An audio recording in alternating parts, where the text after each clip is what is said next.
So about a yes, CJ suspension of Chief Justice Gertrude Araba Torkornoo, there's been an update. The person The petitions that we've had now. She sat on the matter with the learned Justice of the Supreme Court, Justice Gabriel Pwaman. She stated that she challenged that a number of times and it didn't work out for her. And then also, curiously, the other Justice of the Supreme Court was there. About a few days before the committee's list came out, it was part of the panel that was supposed to look at the interlocutory application made by the Chief Justice. And curiously, he was absent. And 2 days after that, the list was out and his name was there. Very curiously. And I'm just leaving that. I'm not coming to any conclusion at all. Then look at the other members. Persons of integrity, yes. But some of them you will know their political leaning by who they are. You just know their political leaning and all that. So I'm saying that if you look at the process, all the way through to the appointment of members of the committee and the personalities who are there, excellent persons in their own right and etc. But look at their political and ideological orientation. And you know that life is not run through a straitjacket. Yeah, but you agree. You've been to the Supreme Court all the time. All these judges have their own political ideologies. You know that. Yes, absolutely. They have their ideologies, and I know. I mean, if you read all the cases, look. Sometimes let's be very frank. The justices of the Supreme Court, they use the law to do their work all the time. They don't do politics when they are doing the law. But you see, they set out principles to achieve a certain result. And if you look at the justices, the majority of them, anytime there is a political issue before them, there is a way that each of them votes, and they go ahead to defend the position they are taking. Go and look at the various justices. Yeah, but when you raise that point, many will challenge you to that. That what's before the committee now is not a political question, is it? Yes, it may not be a political question. I agree with you. But I'm saying that there is a certain orientation that each judge has. And they are human beings. They are not angels who are seated high up in heaven. So they are human beings and there's a certain orientation, each of them, ideological orientation that they each have. And I'm saying if you look at the current composition, the circumstances surrounding the selection of the individuals and the named individuals and in their own right, I'm saying they are excellent personalities, but they have a certain leaning in their history. And that one is of public knowledge. You don't need to debate about it. So if you look at where everything has moved all the way till this time, the establishment of the prima facie case and etc. now has been brought to these people, and His Excellency the President has brought it to the committee. I am saying that without prejudice to any decision that they are going to take, I shudder to think about any decision to vindicate the Chief Justice. I shudder to think about it. And I am afraid I have to agree with what the learned Okujeto has said. The learned senior Okujeto has said that, in fact, and indeed, the road has come to an end. What do you say to individuals who criticize the Chief Justice of fueling this perception that this is a political or a partisan matter before the committee? Look at her legal representation, for instance. It's been quite an interesting list. Two former, attorney generals, one of whom you've worked with. They are the ones representing her. Okay, so before you come to that conclusion that you have stated, flip it the other way around. Who are the lawyers of the petitioners? Yeah, but it doesn't take away my question. It's not a matter of conclusion. I'm asking about the perception. On the other side are renowned personalities who have represented the NDC in most cases all their lives. The only person there who may have done cases for both NDC and MPP is the learned Sadio Sorry. But even then, if you look at his posturing in the last few years and etc., you also find a certain leaning of him. Even though I can attest to the fact that he's had the opportunity to represent both sides in cases and etc. But what I'm saying is that if you look at both sides, if you look at what the CJ, those who are representing the CJ, and look at those who are representing the other side, then clearly, even though it's a contest of legal ideas, you can come to the conclusion there is a contestation of politics. can come to that conclusion on the basis of the representation that we have. And it will be within your own right to do so. That's why I am saying that on the basis of all that and putting all that together, along with all the pieces of evidence and the happenings all the way to the formation of the committee, one result only is expected. But just to put on record that Oliver Barker-Vormawor has never said he's been a member of the NDC. No, but my brother, there are two different things. Professing to be a member and not professing to be a member by your conduct and actions, you are a member. Yeah, but you're forcing him. You're forcing him to join that family. There is no scintilla of evidence to show that Oliver Barker-Vormawor has had any sympathies or supported the New Patriotic Party either by words or by actions. And we do not have any evidence to say that Barker-Vormawor is a member of the NDC. I'm saying that by his actions and sometimes his utterances, he leans towards that party. There's no dispute about it. And we should not, you see, one of the problems that we have as a nation is that we play the ostrich. When the obvious is there, we want to debate. It's not debatable. By conduct and by utterances, I can come to the conclusion that Oliver Barker-Vormawor is NDC. I'm not afraid at all to come to that conclusion. He's a fine brain. I mean, one of the fine young legal brains, no doubt about it.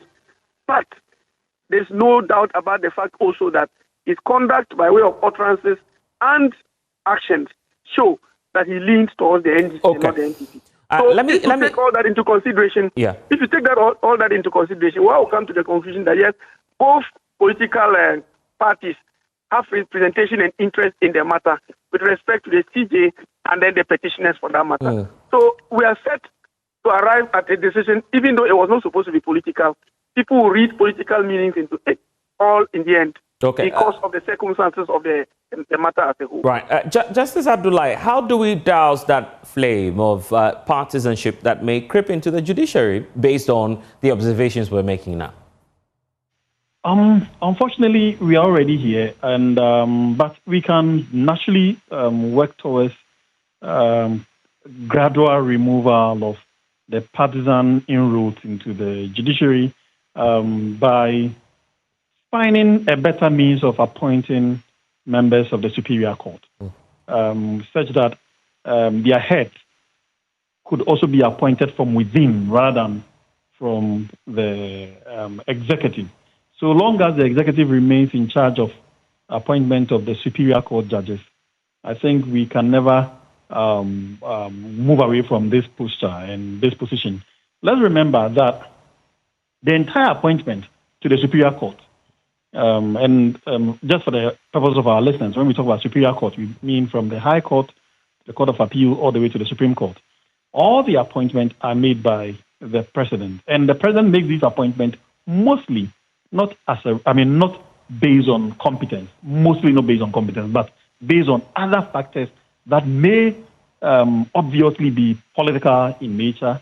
And so typically you would not find that a person is being appointed to the judiciary on the basis of his competence. Few times, yes, other people make the list that they make those lists purely because of their competence.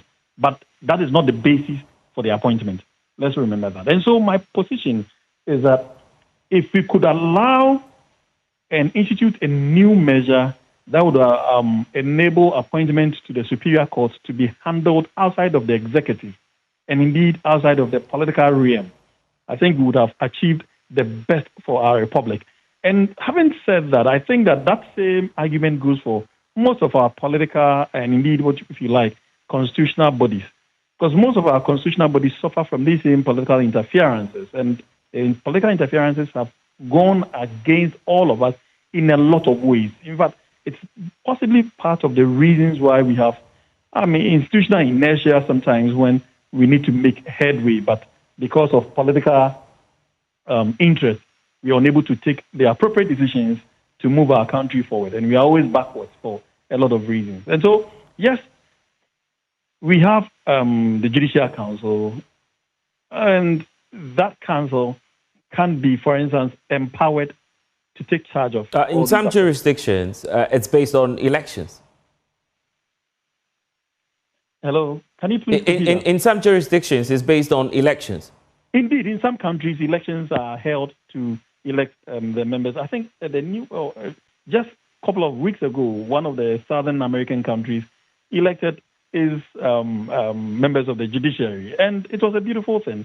The people themselves determine how these appointments are made, and so the person does not owe. Particularly when if in the light of our constitution, that says that justice really rests with the people of Ghana, and it is administered in the name of the republic for all of us. And so, for a country that has that kind of constitutional provision, it's a constitutional provision that underlies the bedrock of the constitution and indeed the judiciary. Unfortunately, when it comes to the appointment, we are completely removed from it.